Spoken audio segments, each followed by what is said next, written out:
Hello guys. आज हम अपना फिजिक्स क्लास 12 का चैप्टर अल्टरनेटिंग करंट स्टार्ट करने जा रहे हैं। तो आज हमारी इस सीरीज को हम पूरा करेंगे और ये छोटे छोटे लेक्चर्स में आएगा और उम्मीद है कि आप लोगों को ये अच्छा लगेगा। तो हमारे चैप्टर का नाम है what alternating current. What is alternating, what is current. तो सबसे पहले क्वेश्चन आता है, व्हाट इज इलेक्ट्रिक करंट। तो आप लोगों ने चैप्टर नंबर 3 में पढ़ा होगा, electric current is the rate at which electric charge flow through surface or conductor।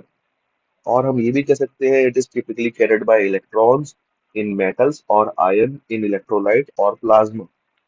सही है। तो ये तो हमारी करंट की डेफिनेशन हो गई। अब करंट हमारे पास मेनली दो टाइप के होते हैं। पहला होता है डायरेक्ट करंट और दूसरा होता है alternating current. What is direct current? Direct current वो करंट होता है जहां पर करंट का मैग्नीट्यूड जो होता है वो टाइम के साथ कांस्टेंट रहता है और उसकी डायरेक्शन भी नहीं चेंज होती। मतलब जो करंट की मैग्नीट्यूड है और जो करंट का डायरेक्शन है वो दोनों क्या रहेंगे? कांस्टेंट रहेंगे। उसको हम कहते हैं डायरेक्ट करंट। पर अल्टरनेटिंग करंट क्या होता है? अल्टरनेटिंग करंट एक ऐसा करंट होता है जहां पर करंट की जो वैल्यू होती है, जो करंट की जो मैग्नीट्यूड होती है, वो टाइम के साथ उसका मैग्नीट्यूड भी बदलता है और डायरेक्शन भी बदलती है। तो इस तरह के करंट को हम कहते हैं अल्टरनेटिंग करंट। डायरेक्ट करंट का सोर्स क्या होता है? जिसे आप जानते हो सभी, बैटरी होती है। और अल्टरनेटिंग करंट का सोर्स क्या होता है? AC generator. अच्छा, अब हम अपने चैप्टर की पहली मेन हेडिंग पर आ रहे हैं, व्हाट इज अल्टरनेटिंग करंट। तो जैसे मैंने अभी बताया आपको कि the magnitude of alternating current changes continuously with time and इस डायरेक्शन इज रिवर्स्ड पीरियोडिकली। मतलब ये एक ऐसा करंट जहां पर अगर मैं एक करंट और टाइम के बीच में ग्राफ खींचूं तो जो करंट की वैल्यू है वो टाइम के साथ लगातार मैग्नीट्यूड भी बदले और साथ साथ में डायरेक्शन भी बदले। तो देखिए, जैसे यहाँ पर मैग्नीट्यूड ही बदल रहा है, यहाँ मैग्नीट्यूड अलग है, यहाँ मैग्नीट्यूड अलग है, यहाँ पर अलग है, और हर बार डायरेक्शन भी बदल रही है। तो इस तरह के करंट को हम बोलते हैं अल्टरनेटिंग करंट, जैसा इस ग्राफ के द्वारा शो हुआ है। अच्छा, सेम टू सेम हमारा एक अल्टरनेटिंग वोल्टेज भी होता है। यहाँ पर बस करंट की जगह हम वोल्टेज पढ़ लेते हैं कि मतलब एक ऐसा वोल्टेज, एक अल्टरनेटिंग वोल्टेज एक ऐसा वोल्टेज है जहां पर वोल्टेज की जो वैल्यू है वो टाइम के साथ लगातार उसकी डायरेक्शन बदलती है और साथ साथ में उसका मैग्नीट्यूड भी लगातार चेंज होता रहता है। तो इस तरह के वोल्टेज को हम बोलते हैं अल्टरनेटिंग वोल्टेज। अच्छा, इस ग्राफ को अगर मैं एक इक्वेशन के द्वारा डिनोट करूं तो वो इक्वेशन आती है आई बराबर आई नॉट साइन ओमेगा टी। जहां पर आई हमारा इंस्टेंटेनियस करंट है, आई नॉट मेरी पीक वैल्यू है करंट की, ओमेगा मेरा एंगुलर फ्रीक्वेंसी है और टी टाइम है। ठीक। अच्छा, यहाँ एंगुलर जो फ्रीक्वेंसी होती है ओमेगा, एंगुलर फ्रीक्वेंसी का एक फॉर्मूला हम सबने पढ़ रखा होता है। ये होता है 2 पाई अपॉन टी या 2 पाई न्यू। न्यू क्या है? यहाँ पर फ्रीक्वेंसी है। ठीक। अब इसको हम एड अब हम एसी और डीसी में करंट कभी क्यों पढ़ते हैं? तो उससे कुछ एडवांटेज भी होंगे और कुछ डिसएडवांटेज भी होंगे। जैसे कि ईयर 2014 में एक क्वेश्चन आया था कि why is the use of AC voltage preferred over DC voltage. तो इसका इसका जो हम आंसर है अपने इस हेडिंग के द्वारा दे सकते हैं, advantage of AC over DC. अच्छा, पहला पॉइंट ये है कि जो एडवांटेज है, एसी को ना जनरेट करना बहुत आसान होता है और इकोनॉमिकल भी होता है। इसको आप सस्ते तरीके से जनरेट भी कर सकते हो और आप इसको ट्रांसमिट भी कर सकते हो। कैसे? With help of wires and transformers. अगर मुझे वोल्टेज को बढ़ाना होगा तो मैं स्टेप अप ट्रांसफार्मर लगा दूंगा, और जब वोल्टेज को गिराना होगा तो स्टेप डाउन ट्रांसफार्मर लगा लूंगा। इसकी मदद से मैं अपने करंट को या अपने वोल्टेज को इजीली ट्रांसमिट कर सकता हूँ एसी को। पर डीसी में ये थोड़ा मुश्किल होता है। अच्छा, इसको हम जो हमारा एसी करंट है या एसी वोल्टेज है, इसको हम आसानी से डीसी में भी बदल सकते हैं with help of rectifiers. Rectifiers क्या होते हैं? रेक्टिफायर्स एक ऐसी डिवाइस होती है जो एसी को डीसी में कन्वर्ट करती है। ये हमारे अगले चैप्टर्स में आएंगे तो हम वहां पे डिटेल में बात करेंगे। अच्छा, इसी के अंदर ना जो हमारा एनर्जी का लॉस होता है कि आप ए मान लीजिए, ए एरिया से बी एरिया में आपको करंट को फ्लो करवाना है। तो आप यहाँ यहाँ से यहाँ पे जब फ्लो होगा तो वायर के थ्रू करंट का लॉस भी होगा। क्यों? क्योंकि वायर हीट भी होंगे। जब वायर हीट होंगे तो यहाँ पर लॉस भी पैदा होगा। अब ये जो लॉस होता है ये एसी के लिए मिनिमम होता है। क्यों होता है? क्योंकि यहाँ पर ना हम वोल्टेज की वैल्यू बढ़ा और घटा सकते हैं बड़ी ट्रांसफार्मर की मदद से इजीली। ठीक है, तो यहाँ पर जो लॉस आता है वो मिनिमम भी आता है और साथ साथ में हम अपने एसी करंट को लार्ज डिस्टेंस तक ट्रांसमिट कर सकते हैं। तो ये जो क्वेश्चन आया था आपका, इसमें आपको कोई से भी इन तीन तीन रीजन में से या तीन एडवांटेज में से कोई से भी दो लिख दीजिए। आधे आधे नंबर का वो था, ये टोटल एक नंबर का क्वेश्चन था। अच्छा, कुछ नुकसान भी है कुछ नुकसान भी है एसी के डीसी के ऊपर। पहला नुकसान ये है कि जो एसी का शॉक होता है वो अट्रैक्टिव नेचर में होता है। क्योंकि आप इसकी साइकिल देखो, पहला वाला प्लस हाफ, पहली वाली साइकिल प्लस हाफ और बाद वाली साइकिल माइनस हाफ। तो जो इसका शॉक होता है वो अट्रैक्टिव होता है। पर डीसी का शॉक जो होता है वो हमेशा रिपल्सिव होता है। तो आपको डीसी ज्यादा खतरनाक है। अच्छा, एक और समझ सकते हैं कि अगर 220 वोल्ट का एसी है और 220 वोल्ट का मेरे पास डीसी है, तो इसके अंदर कौन खतरनाक होगा? इसके अंदर ए इसके अंदर एसी ज्यादा खतरनाक होगा। क्यों होगा? क्योंकि जो 220 वोल्ट का एसी है, अगर मैं इसका आरएमएस वैल्यू कैलकुलेट करूंगा, जो हम आगे सिखाऊंगा मैं कैलकुलेट करना, तो वो ज्यादा खतरनाक होता है। उसकी वैल्यू ज्यादा आएगी, लगभग लगभग 331 वोल्ट के आसपास आएगी, जबकि डीसी की केवल 220 वोल्ट के आसपास आएगी। ठीक है। अच्छा, एसी को ना हम इलेक्ट्रोप्लेटिंग प्रोसेस में इस्तेमाल नहीं कर सकते। इलेक्ट्रोप्लेटिंग क्या होता है? मान लीजिए आपने सुना होगा कि ज्वेलरी पर पानी चढ़ाना, किसी ज्वेलरी पर पानी चढ़ाना, तो एक हम बीकर लेते हैं जिसके अंदर एक कैथोड एक एनोड बना देते हैं। फिर यहाँ से यहाँ और यहाँ से यहाँ कुछ कुछ ट्रांसफर होता है, तो वो इलेक्ट्रोप्लेटिंग कहलाता है।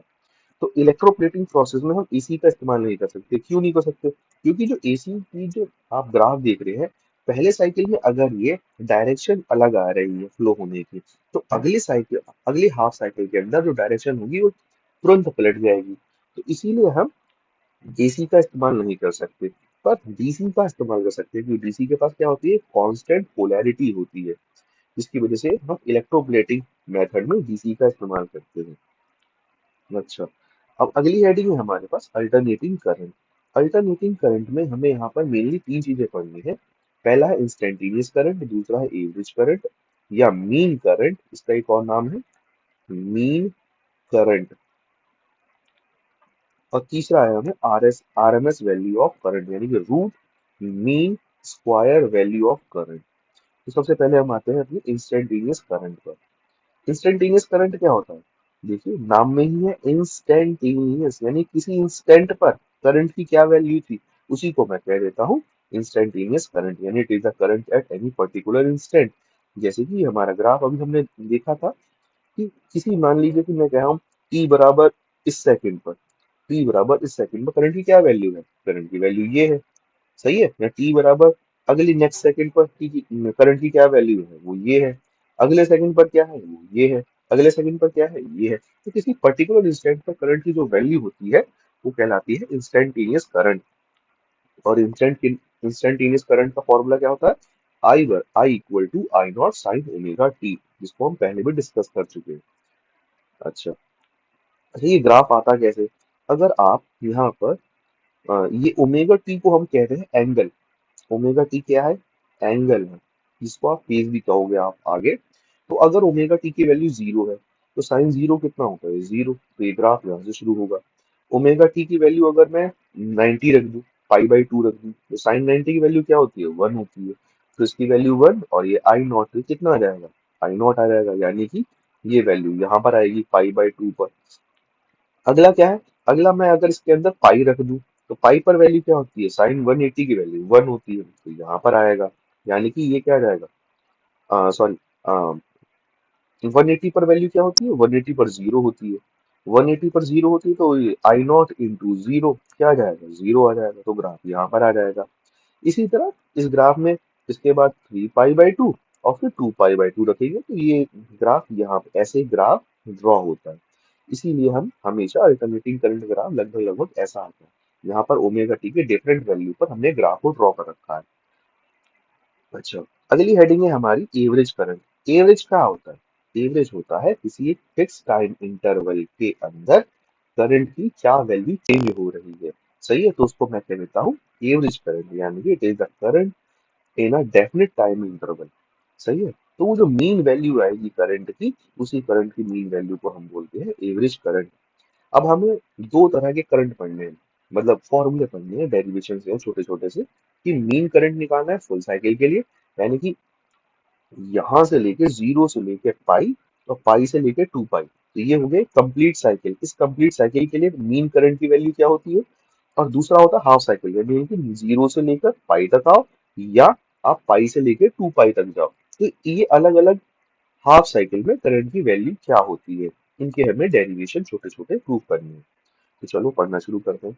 अच्छा, इससे पहले आपको थोड़ा मैथ का डिफरेंशिएशन और इंटीग्रेशन में कुछ इंपॉर्टेंट फॉर्मूले याद होने चाहिए, जो कि हमारे इनको प्रूव करने में इस्तेमाल होते हैं। जैसे कि आपको पता होना चाहिए कि साइन ओमेगा टी का डिफरेंशिएशन क्या होता है, ये आता है हमारा ओमेगा कॉस ओमेगा टी। ये कैसे आया होगा, आपको पता ही होगा साइन मैथ वाले बैकग्राउंड के बच्चों को, कि साइन ओमेगा टी को आप मान लो वाई मान लो, ओमेगा टी को एक्स मान लो, सब्स्टिट्यूट वाला मेथड। सही है, और D x by D T कर लो, तो ये क्या हो जाएगा, ये आ जाएगा ओमेगा। और डी एक्स की वैल्यू निकाल लो, ये क्या आ जाएगा, sorry, D x D T की वैल्यू निकाल लो, डी एक्स अपॉन ओमेगा आ जाएगा। और इसी तरह उसको पुट करोगे तो ये आखिरी में रिजल्ट आ जाएगा omega sine, sorry omega cos omega T.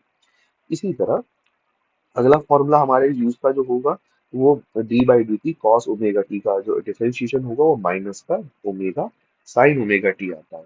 अच्छा, कुछ इंटीग्रेशन के फॉर्मूले भी आएंगे, जैसे कि साइन ओमेगा टी का इंटीग्रेशन क्या होता है, वो होता है माइनस का cos omega T upon omega. Cos omega T D T का इंटीग्रेशन क्या होता है, sign omega T upon omega.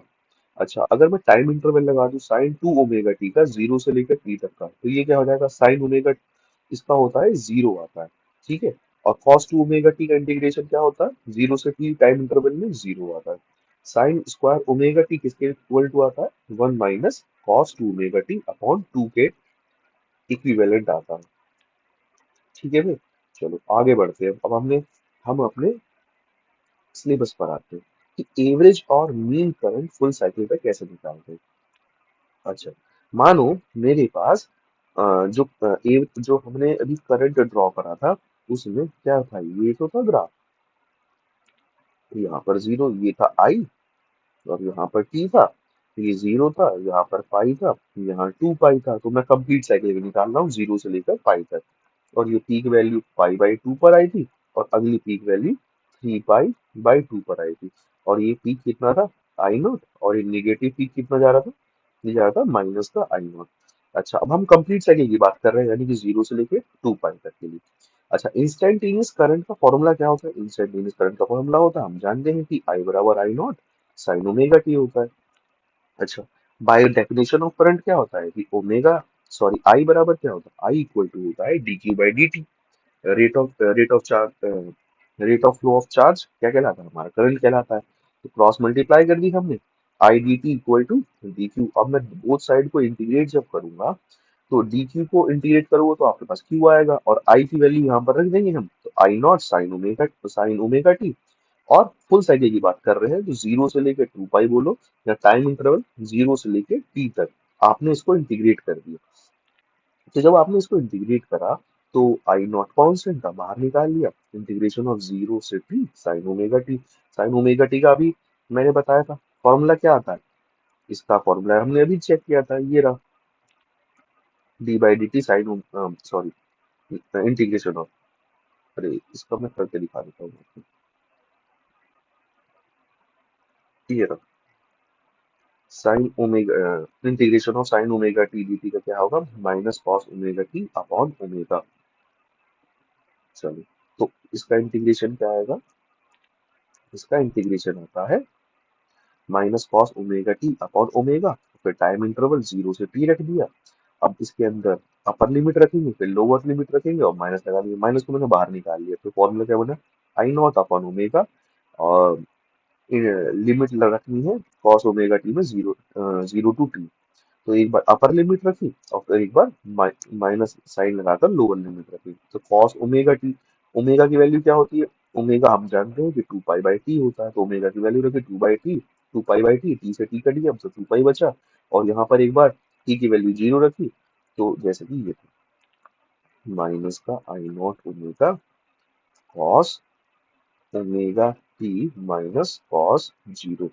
तो भैया, तो ये माइनस का आई नॉट ओमेगा आया, तो ये क्या हो गया, कॉस, तो ओमेगा की value 2 pi by T into T, और वो कॉस 0 कितना होता है, 0 होता है, तो टी से टी कट के यहाँ क्या बचा, कॉस पाई, कॉस पाई की वैल्यू क्या होती है, कॉस पाई की वैल्यू होती है 1, और कॉस 0 की वैल्यू क्या होती है, वो आखिरी में कॉस 0 रहता है ना, कॉस 0 की वैल्यू क्या होती है उसकी 1, तो 1 - 1 यानी कि 0। तो टोटल चार्ज कितना आ गया, एक कंप्लीट साइकिल के लिए 0 आ गया। तो अब एवरेज करंट निकाल सकता हूँ, क्या होता है average current, total charge upon time interval. तो टोटल चार्ज कितना, 0 है, टाइम इंटरवल क्या है, 0 से t, तो एवरेज करंट या मीन करंट फुल साइकिल में कितना आया है, 0। इसकी इसका फॉर्मूला आप याद रखना कि एवरेज करंट या मीन करंट एसी के लिए एक कंप्लीट साइकिल में हमेशा 0 होता है। ये स्टेटमेंट इंपॉर्टेंट है। अच्छा, इसी तरह हम हाफ साइकिल में भी निकाल सकते हैं कि एक्सप्रेशन फॉर एवरेज और mean value of AC current for half cycle. फिर से वही फॉर्मूला, फिर से वही कि मान लीजिए मेरे पास एक करंट है, एक अल्टरनेटिंग करंट है आई, और ये ग्राफ है आई और टी में, और ये ऐसे चल रहा है, तो मुझे हाफ साइकिल के लिए निकालना है, ये 0 से t/2 होगा और यहाँ पर t होगा, तो 0 से t/2 हाफ साइकिल के लिए मैं करंट की वैल्यू निकालना चाहता हूँ। तो हम जानते हैं कि इंस्टेंटेनियस करंट कितना होता है, I equal to I not sine omega t. फिर से वही I equal to D q upon d t by definition, तो डी क्यू बराबर आई डी टी, और इसको हमने जब सॉल्व करेंगे, इंटीग्रेट करेंगे बोथ साइड में, तो फिर से ये सेम टू सेम वही करना। अब बस हमें लिमिट यहाँ पर t/2 रखना है, 0 से t/2। तो जब 0 से t/2 लिमिट रखेंगे तो फिर से वही minus I not upon omega, बाहर ले लिया मैंने ब्रैकेट के बाहर, अंदर क्या बचा कॉस ओमेगा टी, t/2 से 0। अब एक बार टी की वैल्यू t/2 रखनी है और माइनस लगा के लोअर लिमिट रखनी है, टी की वैल्यू 0 रखनी है। तो ये ओमेगा की वैल्यू क्या होती है, 2 पाई बाई टी होती है, तो टी से टी कट गया, ये क्या बच गया, 2 से 2 कट गया, तो कॉस ओमेगा बचा, अब cos omega into 0 lower limit रखी हमने, वो कॉस 0 होता है। अब कॉस पाई कितना होता है, कॉस पाई वैल्यू होती है -1, और कॉस 0 कितना होता है, वो भी 1 होता है, -1 - 1 माइनस का 2, -2 और माइनस या एड, माइनस माइनस प्लस हो जाएगा, तो 2 आई नॉट अपॉन ओमेगा, यानी टोटल चार्ज कितना आया आपकी, टोटल चार्ज आया हाफ साइकिल के लिए 2 आई नॉट अपॉन ओमेगा। अब average current, total charge upon formula लगाओ, ये total charge upon time interval, total charge कितना निकाला हमने, 2 आई नॉट अपॉन ओमेगा, और टाइम इंटरवल क्या था, t/2 -0। अब यहाँ पर ओमेगा की वैल्यू रख दो 2 पाई बाई टी, तो ये सब कट पिट के आ जाएगा 2 आई नॉट अपॉन पाई। अगर मैं इसको डिवाइड करूंगा, पाई की वैल्यू 3.14 से डिवाइड करूंगा, तो ये आएगा आई एवरेज हाफ साइकिल के लिए जो आती है 0.637 आई नॉट आती है। आपको ये फॉर्मूला भी याद रखना है, ठीक? क्योंकि ये काम आता है। तो हम कह सकते हैं कि मीन और average value of alternating current half cycle के लिए, हाफ पॉजिटिव साइकिल के लिए कितना होता है, 0.637 times off peak value of AC होता है, यानी कि 63.7% ऑफ पीक वैल्यू ही होता है केवल। चलिए, इसको आज हम यहीं रोक रहे हैं और इसके आगे हम नेक्स्ट लेक्चर में रिकॉर्ड करेंगे। Thank you. अगर आपको ये लेक्चर अच्छा लगा होगा तो आप अपना कमेंट के थ्रू आप अपनी राय दे सकते हैं। ओके।